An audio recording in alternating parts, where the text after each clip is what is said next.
एकीकडे ठाकरे बंधू एकत्र येण्याच्या चर्चा सुरू आहेत, मात्र दुसरीकडे मनसेमधल्या एक वेगळा प्रवाह सध्या बघायला मिळतोय। मनसेमध्ये वेगळ्या चर्चा सुद्धा होताना दिसतात।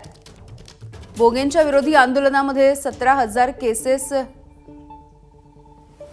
ज्यावेळेला दाखल करण्यात आल्या त्या संदर्भात आता उद्धव ठाकरे नेमकं काय बोलणार असा सवाल त्यांनी विचारलाय।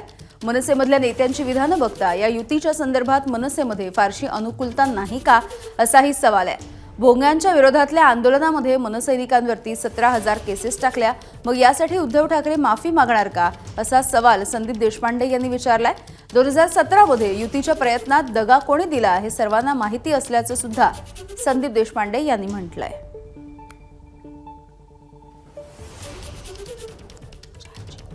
हा महाराष्ट्रप्रेमी, हा महाराष्ट्रद्रोही याचं सर्टिफिकेट वाटण्याचा अधिकार शिवसेनेला नाही। असं आहे की बात निकलेगी तो बहुत दूर तक जाएगी।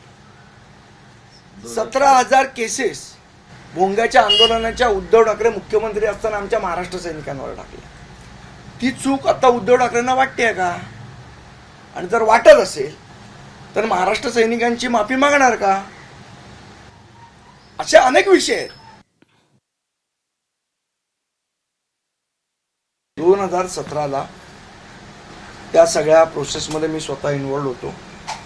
त्या सगळ्या प्रोसेसचे कसे 12 वाजवले गेले शेवट त्याचा मी साक्षीदार सुद्धा आहे।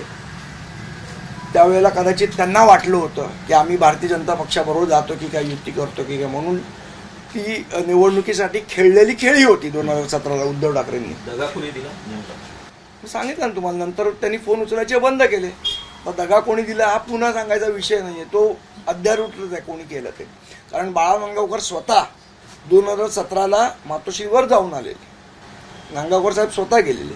तरी म्हणजे नांदगावकर साहेब दादरवरनं मातोश्रीवर गेले, पण उद्धव साहेब पहिल्या मजल्यावरनं तळमजल्यावर आले नाही। हा विषय आहे त्याच्यामध्ये। त्यामुळे आता 2017चा विषय काय झाला तो तुम्हाला सगळ्यांना माहितीच आहे। एबीपी माझा, उघडा डोळे बघा नीट।